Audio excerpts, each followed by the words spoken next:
अपनी शैया पर जाएं, स्विच ऑफ कर दें। उसमें मैसेज घंटी आने का कोई भी रास्ता मत रखें। मान लीजिए आप उपासक हैं भगवत प्राप्ति के, 30-35 वर्ष ये नहीं था तो सब मर नहीं गए थे।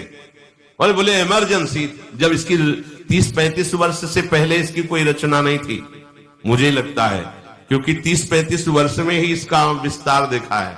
नहीं तो कभी किसी के पास मोबाइल नहीं। कोई बड़े अधिकारी तो इतना बड़ा हो, इतना बड़ा वाला हो, ऐसे रखते थे। नहीं तो मोबाइल तो हमें लगता है 30-35 वर्ष। तो फिर इमरजेंसी कैसे चलती थी? कैसे चलती थी इमरजेंसी? और आप ब्रह्मा हो क्या कि इमरजेंसी संभाल लोगे? स्विच ऑफ करो। जो सब इमरजेंसी संभालने के लिए तैयार, रात दिन न सोता है, वो हर समय जागृत रहता है, वो हमारा आराध्य देव है। स्विच ऑफ करो, चिंतन लगाओ श्री जी का।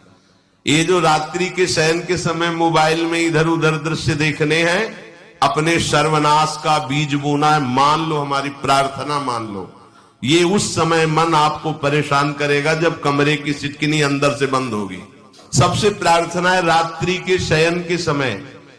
तो बोले फिर ठीक है, 10 बजे तक देख लेंगे मोबाइल, इसके बाद शयन के समय भजन कर लेंगे। होगा ही नहीं। क्या तुम देखना चाहते? प्रिया प्रीतम के सिवा और कुछ क्या देखना चाहते? वो तो सुभग सुंदरी सहज सिंगार है, सहज शोभा सर्वांग प्रति सहज रूप वृषभानुनंदिनी। हमारी स्वामिनी जी की सुंदरता छुपाने के लिए आभूषण पहनाए जाते हैं, औरों को तो आभूषण सुंदरता बढ़ाने के लिए। यहां छवि के छिपाए बे को ऐसे के दास होके क्या देखोगे मोबाइल में? क्या देखना चाहते? वासना की क्रीड़ा, और तुम उस क्रीड़ा को देखना चाहते हो? परमार्थ के पथिक हो। देखना है तो प्रभु को देखने की वृत्ति रखो, अन्यथा मूंद लो आंखें। प्यारे, महान फल प्राप्त करोगे। सबसे प्रार्थना है एकांत में मोबाइल रूपी दुश्मन से बचो।